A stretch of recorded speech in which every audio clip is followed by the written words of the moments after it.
मुख्यमंत्री पुष्कर सिंह धामी पहुंचे जोशीमठ प्रभावित क्षेत्रों का किया हवाई सर्वेक्षण। जोशीमठ में प्रभावित परिवारों से की मुलाकात।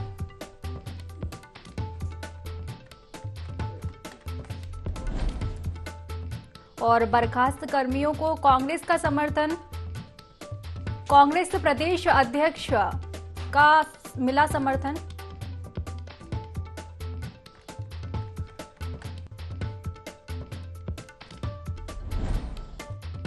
और जिला पंचायत अध्यक्ष पर मुकदमा दर्ज।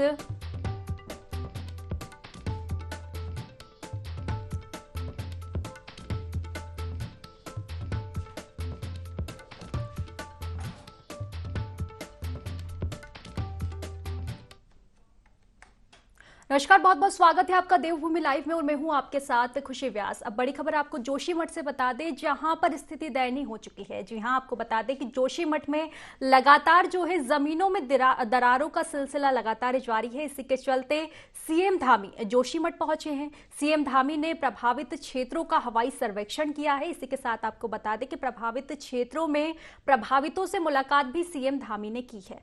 तो बड़ी खबर आपको जोशीमठ से बता रहे हैं, जहां लगातार देखा जा रहा है कि जमीनों में दरारों का सिलसिला जो है लगातार जारी है और यहां सिलसिला रुकने का नाम नहीं ले रहा है। बात करें तो अब तक लगभग 600 घरों में दरारें आ चुकी है, जिसके चलते अब लोगों को पलायन वहां से करना पड़ रहा है। काफी समस्याओं का सामना लोगों को करना पड़ रहा है। अब इसी के चलते सीएम धामी जोशीमठ पहुंचे हैं। हवाई सर्वेक्षण उन्होंने किया है और इसी के साथ प्रभावितों से मुलाकात की है। तो आपको बता दें कि अब सरकार की कवायद जो है इस ओर शुरू हो चुकी है।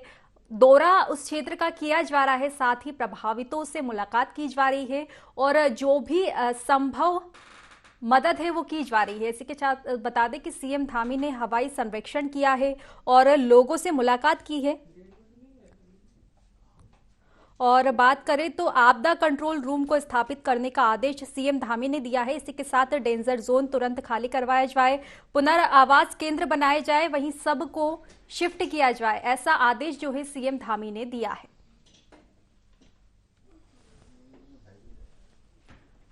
तो सीएम धामी जोशीमठ पहुंचे हैं और लगातार जो है प्रभावित क्षेत्रों का दौरा कर रहे हैं। हवाई सर्वेक्षण उन्होंने किया है, प्रभावितों से मुलाकात की है।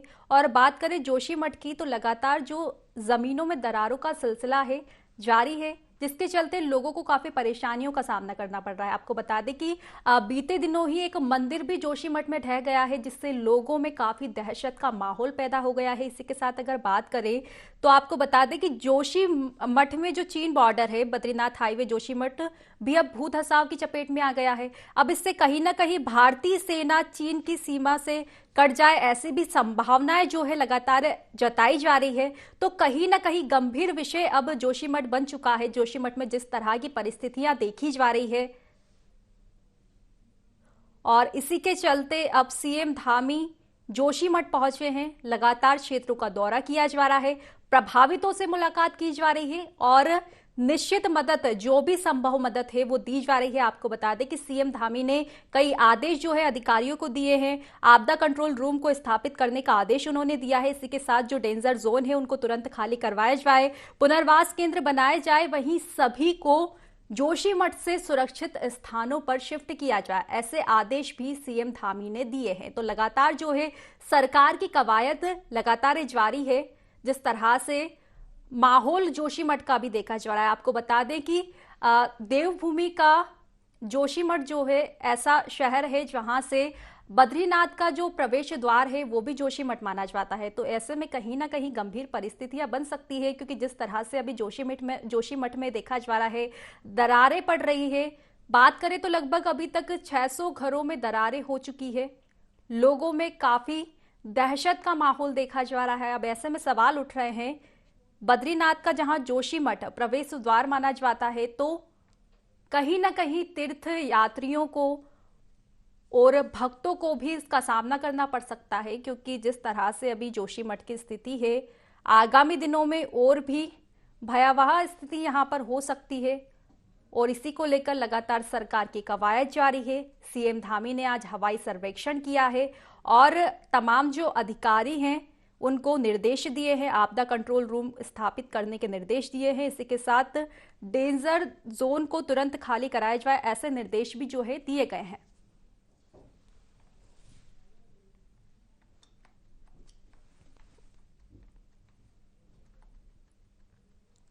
तो आपको बता दें कि मुख्यमंत्री पुष्कर सिंह धामी जोशीमठ पहुंचे हैं और प्रभावित क्षेत्रों का उन्होंने दौरा किया है।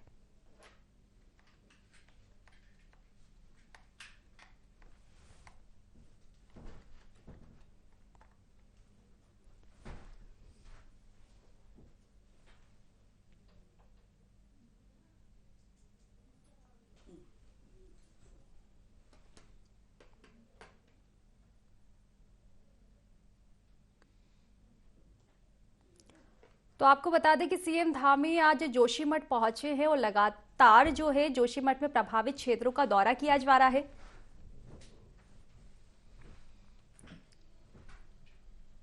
तो चलिए बड़ी खबर की ओर रुख कर लेते हैं। मुख्यमंत्री पुष्कर सिंह धामी जोशीमठ पहुंचे हैं। जी हां, जोशीमठ में प्रभावित क्षेत्रों का उन्होंने हवाई सर्वेक्षण किया है। इसी के साथ प्रभावित क्षेत्रों में सीएम धामी ने पहुंचकर प्रभावितों से मुलाकात की है। वहीं प्रभावित परिवारों से मुलाकात कर उनका हालचाल भी जाना है। वहीं पानी के रिसाव से काफी घरों में दरारें आई हैं। लोगों को सुरक्षित स्थान पर पहुंचाने का काम जो है लगातार किया जा रहा है। पानी के रिसाव के कारणों का पता भी लगातार लगाया जा रहा है। तो आपको बता दें कि जोशीमठ की जो स्थिति अभी बनी हुई है, इसी को देखते हुए सीएम धामी आज जोशीमठ पहुंचे हैं। हवाई सर्वेक्षण उन्होंने किया है और इसी के साथ प्रभावित परिवारों से मुलाकात की है और लोगों को सुरक्षित स्थान पर पहुंचाने का काम जो है लगातार जारी है। वहीं आपको बता दें कि पानी के रिसाव के कारण घरों में दरारें आ रही हैं, इसलिए पानी के रिसाव के कारणों का पता भी लगातार लगाया जा रहा है।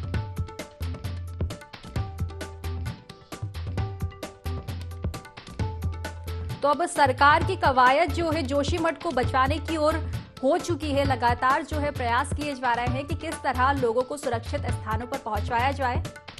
तो चलिए खबर पर ज्यादा जानकारी लेंगे। हमारे संवाददाता आकाश हमारे साथ जुड़ चुके हैं। आकाश, देखा जाए तो जोशीमठ की जो स्थिति है काफी दयनीय हो चुकी है। लगातार जो है दरारें मकानों पर देखने को मिल रही है। ऐसे में अब सरकार की कवायद शुरू हो चुकी है। मुख्यमंत्री पुष्कर सिंह धामी जोशीमठ पहुंचे हैं, तो क्या कुछ तैयारियां उनकी देखी जा रही है?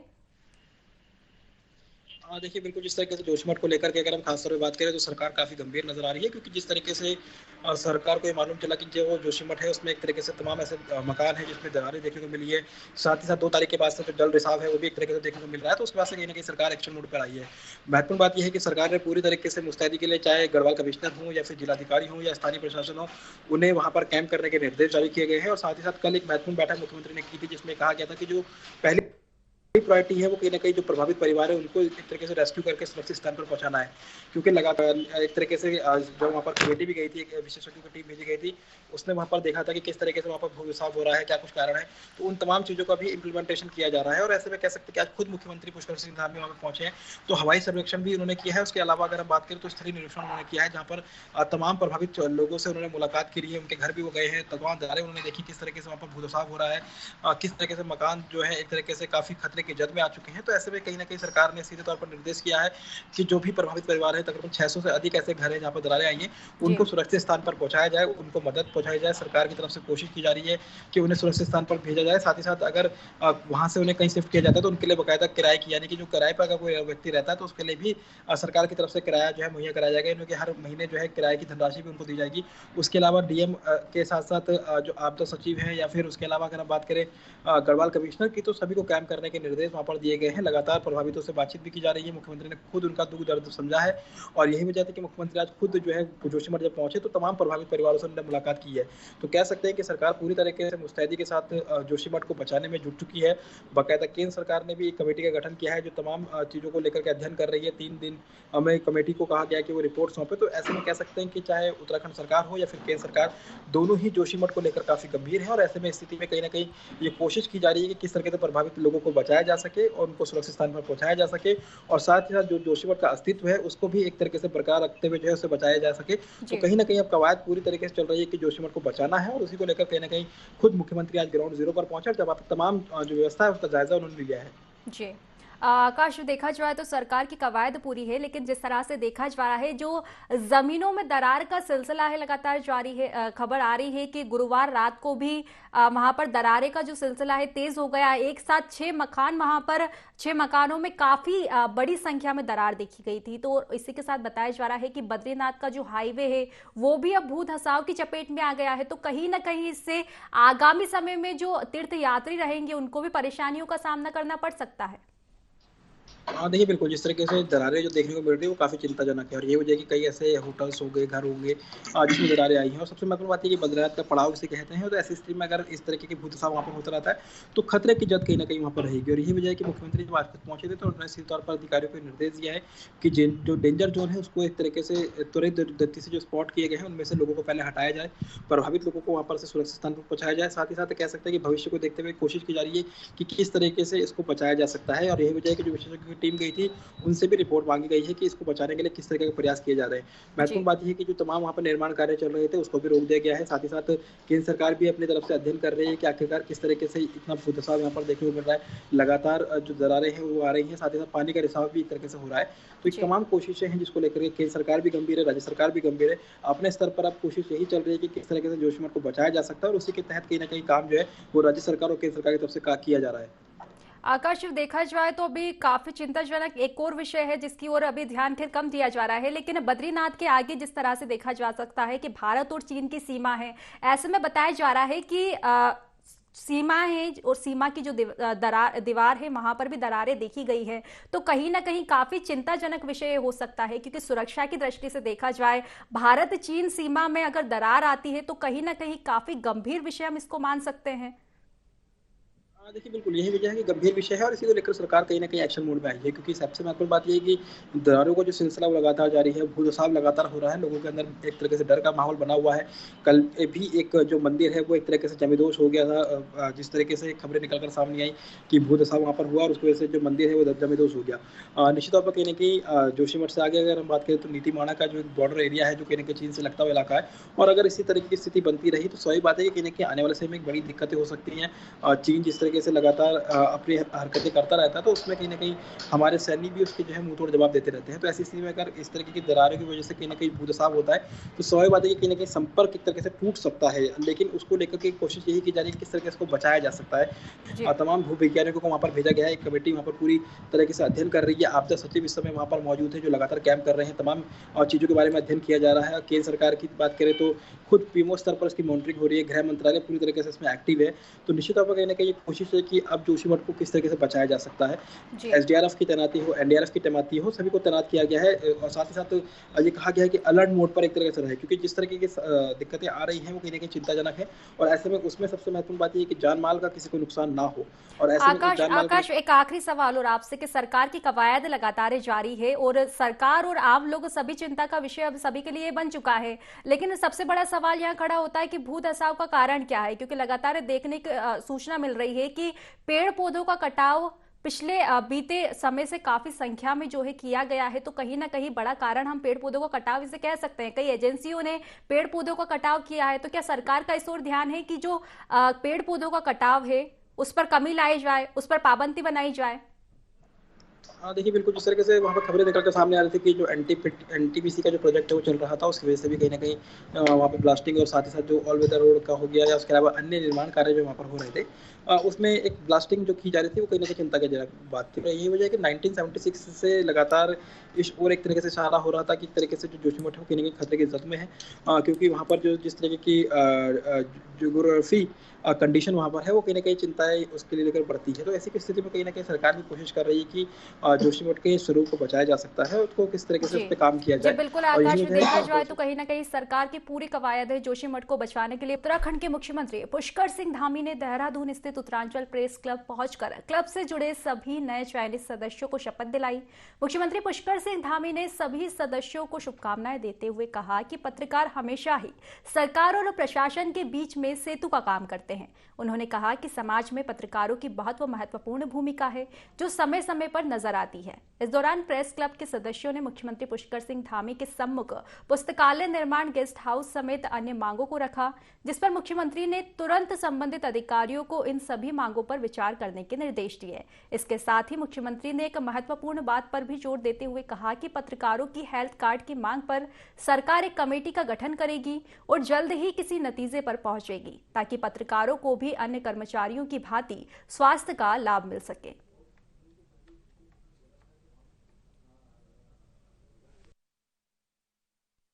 उत्तरांचल प्रेस क्लब की नई कार्यकारिणी का शपथ ग्रहण हुआ है और जो हमारा संकल्प है, विकल्प नहीं संकल्प, वो विकल्प नहीं संकल्प, उसको आगे बढ़ाने के लिए मैंने सारे अपने पत्रकार मित्रों से, पत्रकार बंधुओं से, सबसे मैंने अधिकारपूर्वक कहा है कि जब राज्य की स्थापना दिवस का 25वां वर्ष मनाया जा रहा होगा, रजत जयंती वर्ष मनाया जा रहा होगा, तब हम देश के श्रेष्ठ राज्यों में शामिल हों।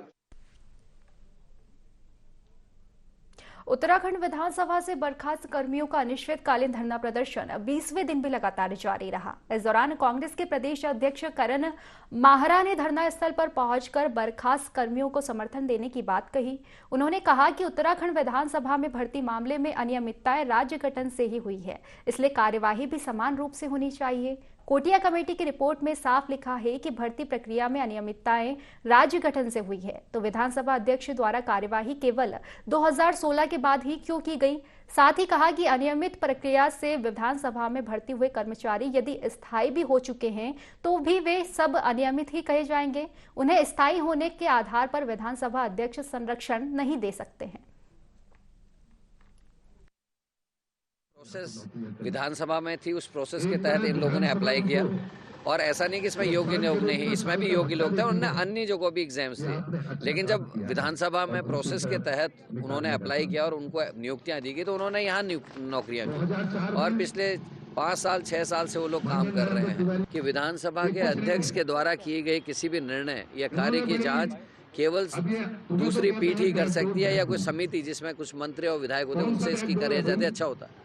कमेटी की रिपोर्ट के हिसाब से पहली नियुक्ति से लेकर आखिरी नियुक्ति तक भ्रष्टाचार, भाई भतीजावाद का बोलबाला और उन्होंने कहा कि जो आरक्षण का जो पैमाना है उसका भी इसमें ध्यान नहीं रखा गया।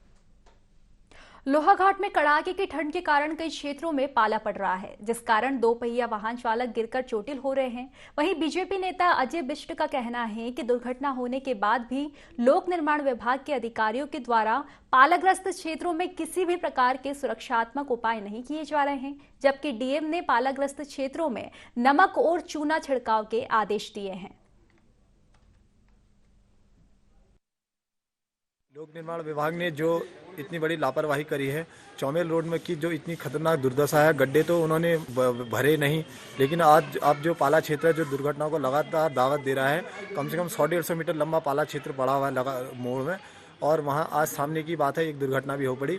डीएम साहब का निर्देश है, लेकिन उसके बाद भी लोनीवी ने उनके निर्देशों को ताक पे रखकर उनके नियमों का, उनके निर्देशों का अवहेलना करी है। मैं लोनीवी से कहना चाहूँगा कि जल्द से जल्द या तो उस पाले क्षेत्र के चूना डाले या नमक डाल के उसका निस्तारण करें, वरना कोई बड़ी दुर्घटना होगी तो इसके लिए लोक निर्माण विभाग जिम्मेदार रहेगा। उत्तरकाशी के कूड़ा डंपिंग जोन निर्माण में लोगों ने भ्रष्टाचार किए जाने का आरोप लगाया, साथ ही जिलाधिकारी से जांच की मांग की। लोगों का कहना है कि लंबवा गांव रोड पर नगर पालिका के निर्माण किए जा रहे डंपिंग जोन में वित्तीय अनियमितताएं सामने आ रही है, जहां 1 करोड़ 34 लाख की लागत से बनने वाले डंपिंग जोन पर नगर पालिका ने 2 करोड़ से भी अधिक की एमपी जमा की है। साथ ही टेंडर का समय पूरा होने के बाद भी कार्य पूरा नहीं हुआ।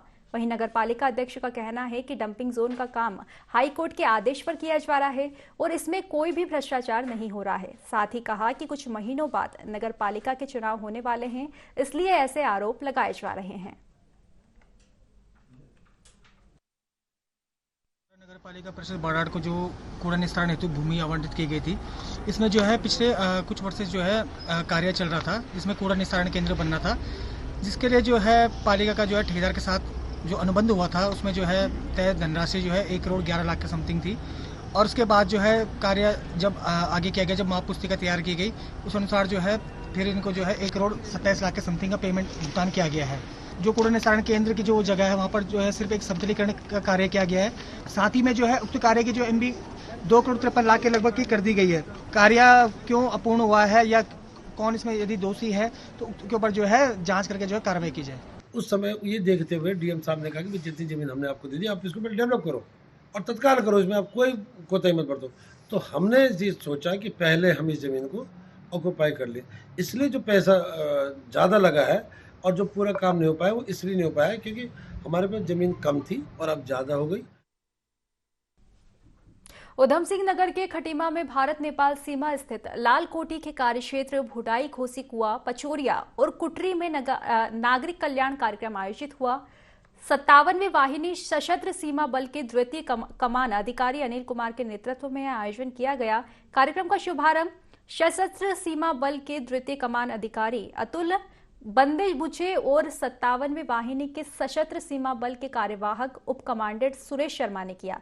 इस दौरान चिकित्सा शिविर लगाकर ग्रामीणों को निःशुल्क दवाइयां भी वितरित की गई। साथ ही 37 जरूरतमंदों को कृषि यंत्र भी वितरित किए गए।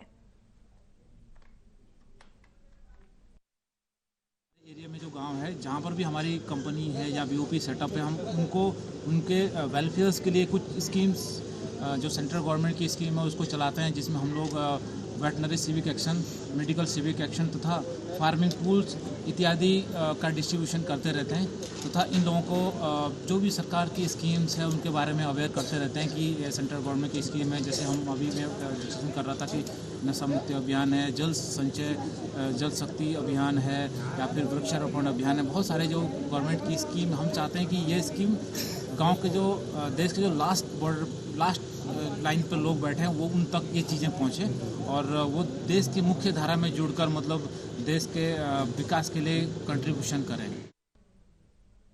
सूबे में उप जिला मजिस्ट्रेट की अध्यक्षता में शीतकालीन भ्रमण और चौपाल कार्यक्रमों के आयोजनों का खाका तैयार किया गया। वहीं इसी शीतकालीन भ्रमण और चौपाल कार्यक्रमों को अब लश्कर में भी निर्धारित किया गया है। साथ ही अलग अलग नियत तिथियों के दौरान 10 गांवों में आयोजन निर्धारित किया गया, जिसमें दर्जनों सरकारी अफसरों द्वारा शामिल किया जाएगा। संबंधित अधिकारियों को भी इन कार्यक्रमों के दौरान आवश्यक व्यवस्थाओं और इसकी सूचना ग्रामीणों तक पहुंचाने की जिम्मेदारी सौंप दी गई है। लक्सर के उप जिला मजिस्ट्रेट द्वारा जारी किए गए आदेश में क्षेत्र के पुलिस उपाधीक्षक सहित लोक निर्माण विभाग और ऊर्जा विभाग के अधिशासी अभियंताओं सहित कई विभाग के अधिकारी शामिल होंगे, जिसका आयोजन कई गांवों में किया जाएगा।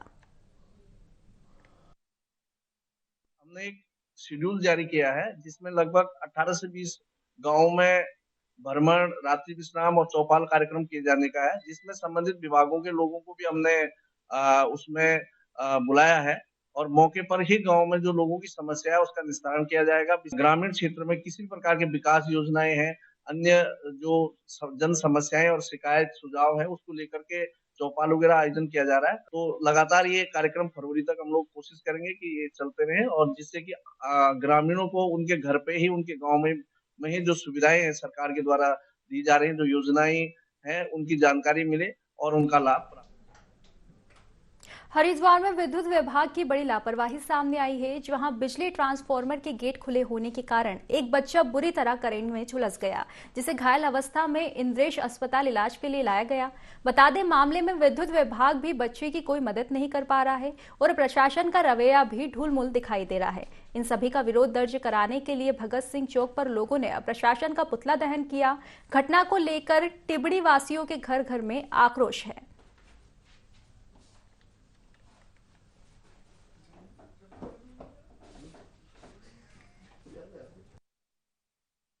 की लापरवाही के कारण खुले हुए ट्रांसफार्मर में 7 वर्ष के बच्चा उसकी चपेट में आ गया, जिसकी वजह से उसके 2 अंग भंग हो चुके हैं और इसकी एफआईआर लिखवाने के लिए रानीपुर थाने में भी हम लोग सभी गए थे।